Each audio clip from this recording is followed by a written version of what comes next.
तो hello everyone, चलिए CGPSC academy में आपको मैं अब डेली के डेली करंट अफेयर भी जो है प्रोवाइड करूंगा। साथ ही इसका पीडीएफ जो है आपको ग्रुप में सीजीपीएससी टेलीग्राम जो ग्रुप बना है उससे आप जो है डाउनलोड कर सकते हैं और इससे प्रॉब्लम को जो क्वेश्चन है उसको आराम से सॉल्व कर सकते हैं।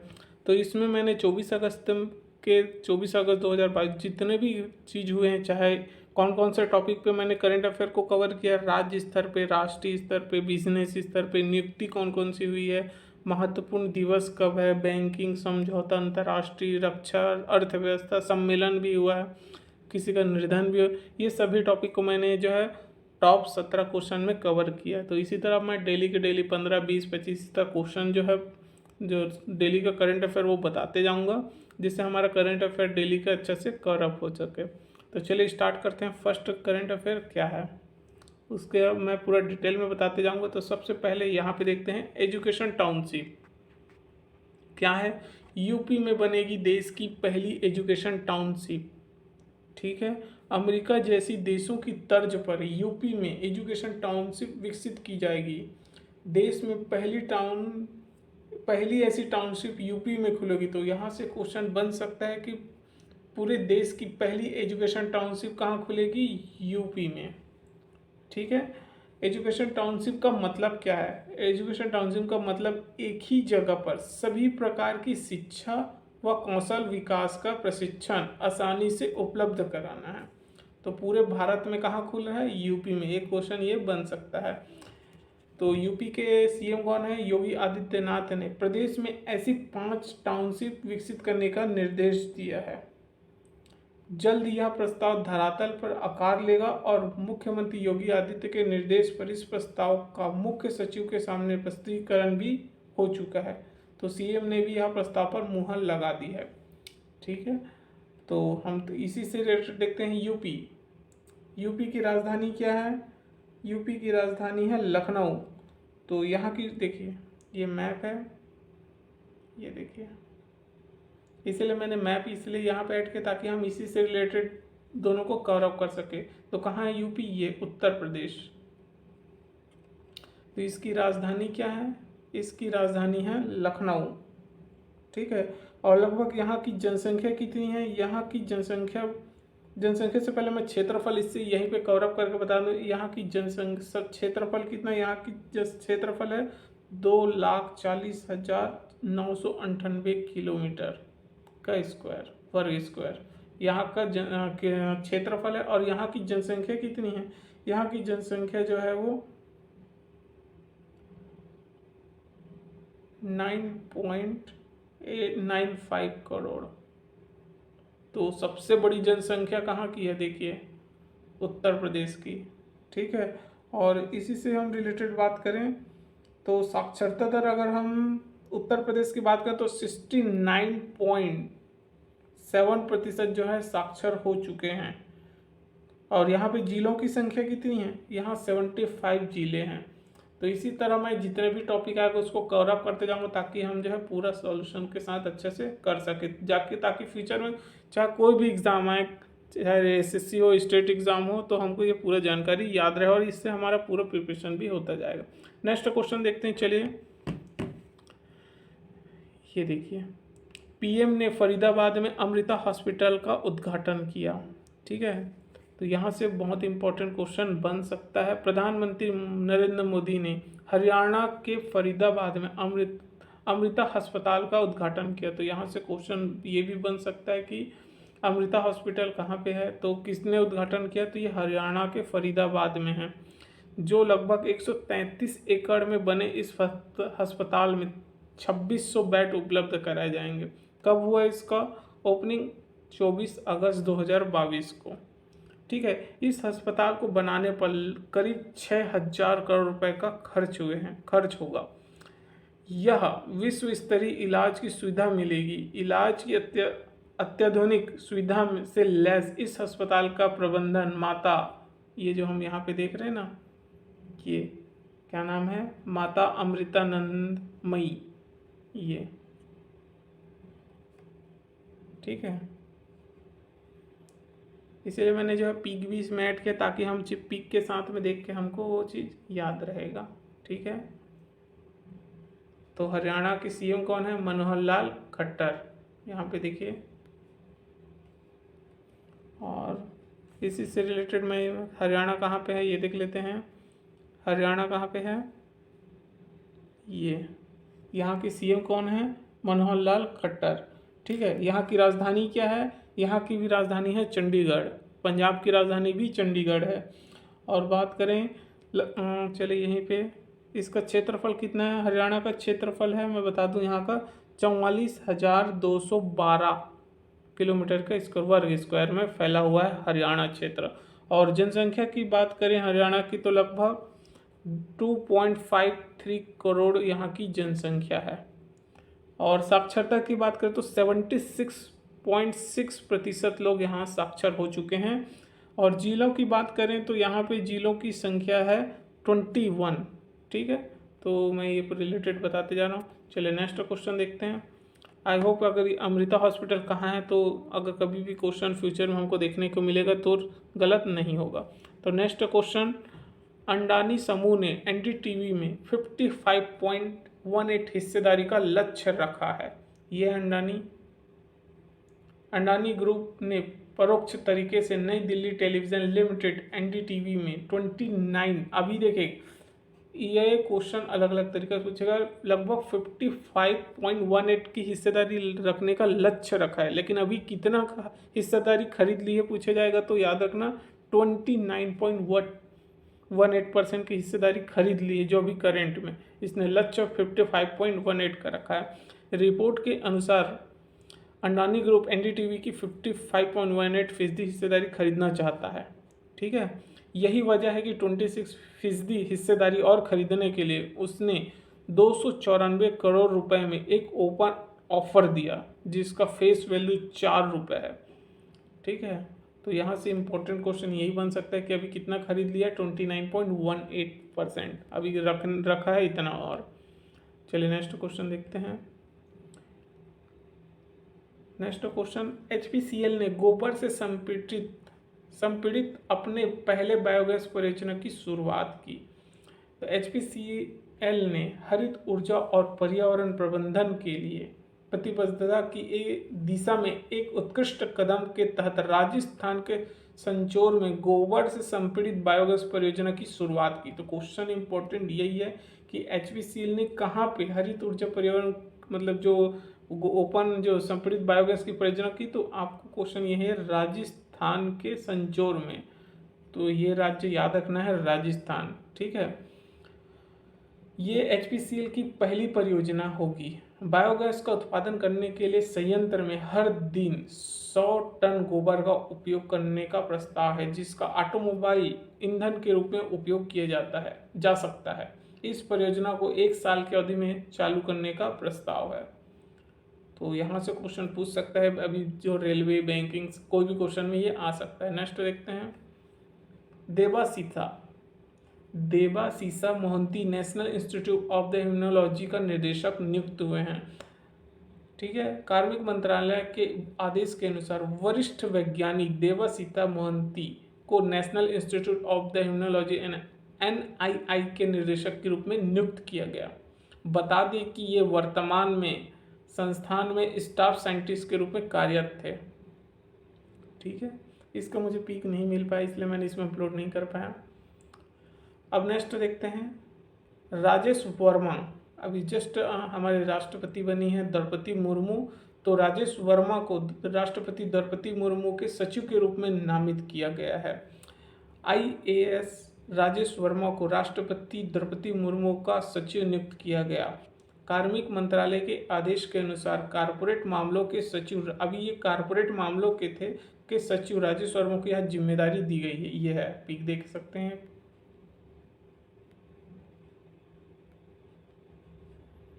इसके बारे में थोड़ा सा जानकारी बता दूं कि ये ओडिशा कैडर के, कहाँ के रहने वाले? ओडिशा कैडर के 1987 बैच के भारतीय प्रशासनिक सेवा के अधिकारी हैं। इनका जन्म 18 अगस्त 2022 को हुआ है। राजेश वर्मा को 18 अगस्त 2022 को राष्ट्रपति द्रौपदी मुर्मू के सचिव के रूप में नियुक्त किए गए। बाकी इसका इन्फॉर्मेशन यहाँ नहीं पूछेगा, लेकिन करंट में अभी ये पूछ सकता है कि राष्ट्रपति द्रौपदी मुर्मू के सचिव कौन बनाए गए? तो कौन? राजेश वर्मा। ठीक है, नेक्स्ट क्वेश्चन देखते हैं। ये क्या है? विक्रम दोराई स्वामी इंग्लैंड में भारत का नया उच्चायुक्त नियुक्त किया गया। अनुभवी राजनयिक विक्रम दोराई स्वामी को यूनाइटेड किंगडम में भारत का नया उच्चायुक्त नियुक्त किया गया। दोनों देशों के बीच बढ़ते राजनीतिक संबंधों को देखते हुए एक महत्वपूर्ण नियुक्ति माना जाता है। विदेश मंत्रालय ने इसकी जानकारी देते हुए कहा कि जल्द ही विक्रम दोराई स्वामी ब्रिटेन में भारत के उच्चायुक्त के तौर पर कार्यभार संभालेंगे। तो पिक देख सकते हैं, ये है। ठीक है, नेक्स्ट देखते हैं। विश्व गुजराती दिवस 24 अगस्त को प्रतिवर्ष विश्व गुजराती दिवस मनाते हैं। हर साल 24 अगस्त को यह मनाया जाता है। यह दिन गुजरात के महान एक लेखक थे जिसका नाम था कवि नर्मद की जयंती के उपलक्ष्य में। ठीक है, गुजराती दिवस इसलिए मनाया जाता है क्योंकि कवि नर्मद को गुजराती भाषा का निर्माता माना जाता है, जिन्होंने गुजराती साहित्य को अंतर्राष्ट्रीय स्तर पर ले जाया और बनाया। ठीक है, तो अब इसी से मैं यहाँ पे फिर गुजरात के बारे में आया तो गुजरात से रिलेटेड बता दूँ। ये कहाँ पे है गुजरात? तो यहाँ पे देख सकते हैं, पश्चिमी साइड में गुजरात है। गुजरात की राजधानी क्या है वो बता देता हूँ मैं, ताकि इसी से रिलेटेड हम जब पूरा जानकारी ले सकते। गुजरात की राजधानी है गांधीनगर। ठीक है, यहाँ की जो क्षेत्रफल है 1,96,000 गांधीनगर इसकी राजधानी है और इसका क्षेत्रफल 1,96,024 वर्ग किलोमीटर में फैला हुआ है ये। और बात यहाँ की बता दें कि इसकी जो जनसंख्या, अगर मैं बात करूँ, यहाँ की जनसंख्या जो है गुजरात की लगभग 6.03 करोड़ यहाँ की जनसंख्या है। अगर साक्षरता की बात करूँ तो यहाँ 79.3% लोग साक्षर हो चुके हैं। जिलों की संख्या यहाँ पे 33 है। ठीक है, तो चलिए नेक्स्ट क्वेश्चन देखते हैं। डिजिटल एस्क्रो सेवाओं हेतु कैसलर ने यस बैंक के साथ में साझेदारी की।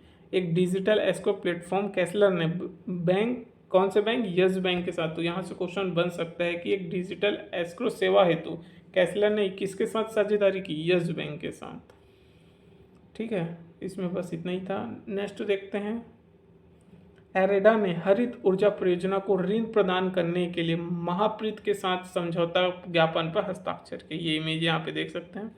भारतीय अक्षय ऊर्जा विकास संस्था लिमिटेड इरेडा ने Mahatma Phule renewable energy and infrastructure technology limited Mahapreit के साथ एक समझौता ज्ञापन पर हस्ताक्षर किया। महाप्रीत MPBCDC की पूर्ण स्वामित्व वाली सहायक कंपनी भारत सरकार के स्वामित्व में 49% और महाराष्ट्र सरकार के स्वामित्व में 51% है। तो यहाँ से क्वेश्चन बन सकता है। ठीक है, तो ये परसेंटेज को भी याद रखना है, यहाँ से भी एक क्वेश्चन बन सकता है। अब देखते हैं, जाने चाबहार बंदरगाह के बारे में। क्या है चाबहार बंदरगाह? बता दें कि अरब सागर में 2 प्रमुख बंदरगाह है। एक ईरान का चाबहार बंदरगाह और एक है पाकिस्तान के ग्वादर बंदरगाह।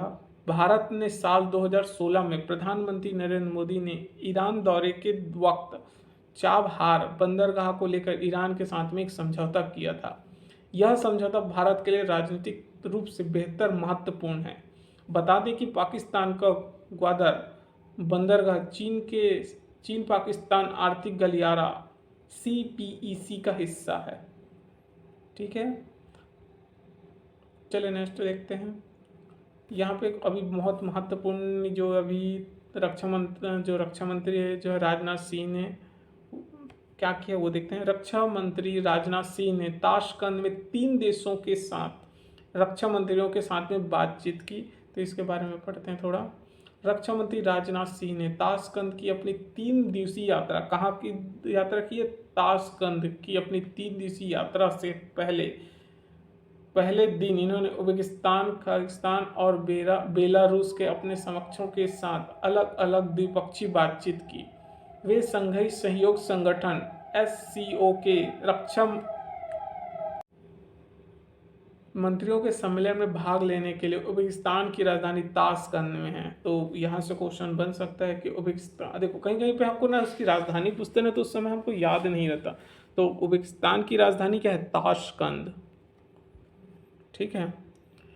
भारत के अलावा चीन, कजाकिस्तान, किर्गिस्तान, पाकिस्तान, रूस, ताजिकिस्तान, उज्बेकिस्तान के विदेश मंत्रियों ने भी भाग लिया। बैठक में 15 से 16 सितंबर को समरकंद में होने वाले राष्ट्राध्यक्षों के आगामी SCO शिखर सम्मेलन की तैयारी पर भी चर्चा किए गए और साथ ही अंतर्राष्ट्रीय क्षेत्रीय मुद्दों पर भी बातचीत हुई। नेक्स्ट यहाँ पे देखते हैं 2022-23 की पहली तिमाही में आर्थिक वृद्धि दर 13 से 15% रहने का अनुमान है। वित्त वर्ष 2022-23 की पहली तिमाही में भारत की GDP ग्रोथ रेट 13 से 15.7% रहने का ये अनुमान है। प्रमुख अर्थशास्त्रियों का कहना है कि पहली तिमाही में जो वृद्धि दर इससे अधिक भी रह सकती है। ठीक है। भारतीय स्टेट बैंक समूह के मुख्य आर्थिक सलाहकार सौम्य क्रांति घोष ने, तो यहाँ से क्वेश्चन यही बन सकता है, देखिए करंट अफेयर में एक, कि भारतीय स्टेट बैंक के मुख्य आर्थिक सलाहकार कौन है? सौम्य क्रांति घोष ने वृद्धि दर पहली तिमाही में 15.7% रहने का अनुमान बताया है। उन्होंने यह भी कहा है कि अंतिम आंकड़ा इससे ऊंचा रहने की भी संभावना है। वहीं रेटिंग एजेंसी ICRA का मुख्य अर्थशास्त्री, देखिए 2 क्वेश्चन तो बनी गए। स्टेट बैंक का कौन है मुख्य? तो सौम्य क्रांति घोष, और साथ ही साथ ICR के मुख्य अर्थशास्त्री अदिति नायन ने भी GDP वृद्धि दर जून तिमाही में 13% से नीचे रहेगी करके बताया था। ठीक है। अब देखते हैं नेक्स्ट क्वेश्चन।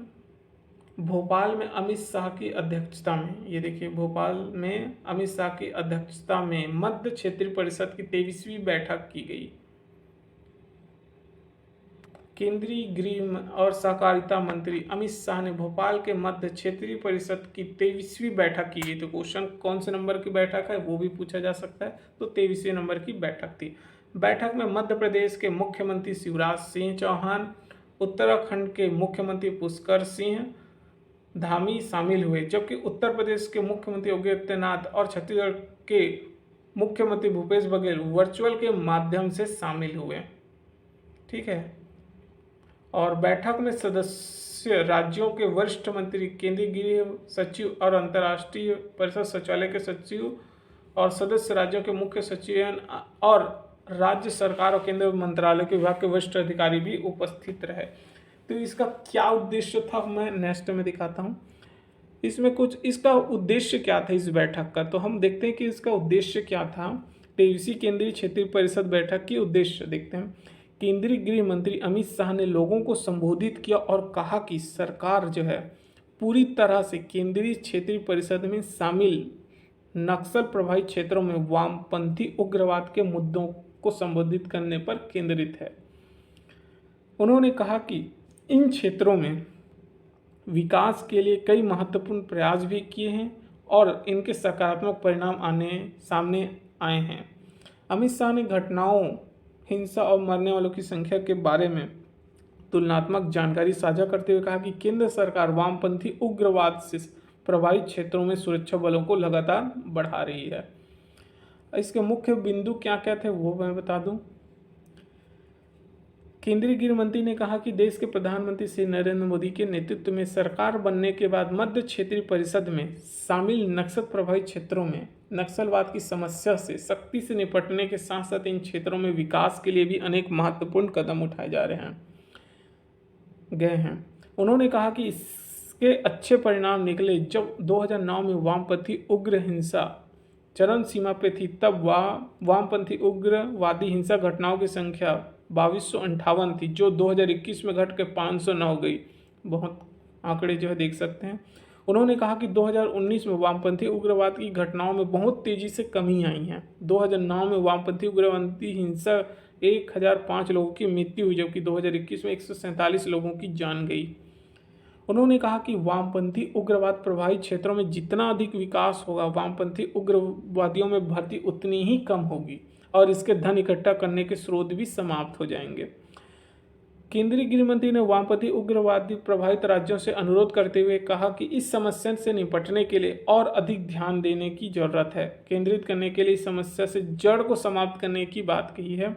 और उन्होंने कहा कि राज्य में फॉरेंसिक साइंस लॉ कॉलेज खोलने चाहिए और छोटे कस्बों और ग्रामीण क्षेत्रों में स्थानीय भाषाओं में विभिन्न माध्यमों से साइबर सुरक्षा संबंधी जागरूकता अभियान चलाए जाने के भी निर्देश दिए हैं। ठीक है, तो यहाँ से क्वेश्चन क्या बन सकता है कि यहाँ पे कितने जो है राज्य के सीएम शामिल थे। तो पहला तो मध्य प्रदेश के देखिए शिवराज सिंह चौहान, उत्तराखंड के मुख्यमंत्री और उत्तर प्रदेश, तो 4 जो है देखिए, एक मुख्यमंत्री मध्य प्रदेश की हो गए, उत्तराखंड के 2 और उत्तर प्रदेश के योगी आदित्यनाथ और हमारे छत्तीसगढ़ के भूपेश बघेल, तो 4 जो है इसमें शामिल हुए थे। बाकी जो है वरिष्ठ अधिकारी भी शामिल हुए हैं। नेक्स्ट, फिल्म निर्माता अब्दुल गफ्फार नाडियाडवाल का निधन हो गया। फिल्म निर्माता अब्दुल गफ्फार का निधन हुआ। यह 91 साल के थे। अब्दुल गफ्फार ने सन 1965 में बनी फिल्म महाभारत से लेकर 2000 के दशक में बनी कॉमेडी फिल्मों हेरा फेरी और वेलकम तक के 50 से अधिक फिल्मों का निर्माण किया। इन्होंने अपनी फिल्म प्रोडक्शन और मीडिया एंटरटेनमेंट कंपनी 1993 में शुरू की थी। बॉलीवुड अभिनेता अजय देवगन सहित कई फिल्मी हस्तियों ने इसके निधन पर शोक जताया। ठीक है, तो एक क्वेश्चन यहाँ से बन सकता है, अगर कई बार क्या है, कई बार निर्धनों से भी क्वेश्चन आने लगा है। तो 17 क्वेश्चन जो है हो चुका है। आई होप वीडियो अच्छा लगा तो चैनल को सब्सक्राइब करके जरूर रखिए। इसी तरह मैं डेली के डेली करंट अफेयर को मैं आपके पास लाते रहूँगा। अगर ये पीडीएफ चाहिए तो आप जाइए ग्रुप में सीजीपीएससी एकेडमी का, वहाँ पे आपको मैं प्रोवाइड कर दूँगा। ठीक है, ये हमारा सीजीपीएससी एकेडमी का ग्रुप बना हुआ है जिसमें सभी मैं डेली करंट अफेयर सभी चीज़ जो है मैं प्रोवाइड करते रहता हूँ। ठीक है, तो यहाँ पे आप इस ग्रुप में ज्वाइन हो जाइए। बाकी धीरे धीरे सभी लोग जो है ज्वाइन होते जा रहे हैं। देखिए अभी 133 जो है इसमें ज्वाइन हो चुके हैं। बाकी सभी को इसमें डेली करंट अफेयर और पीडीएफ सभी जो है प्रोवाइड हो रहा है। जैसे एसआई का हो, सीजीपीएससी का टेस्ट सीरीज हो, सभी का पीडीएफ मैं वीडियो अपलोड करने के 1-2 घंटे बाद इसमें मैं अपलोड कर देता हूँ। ठीक है।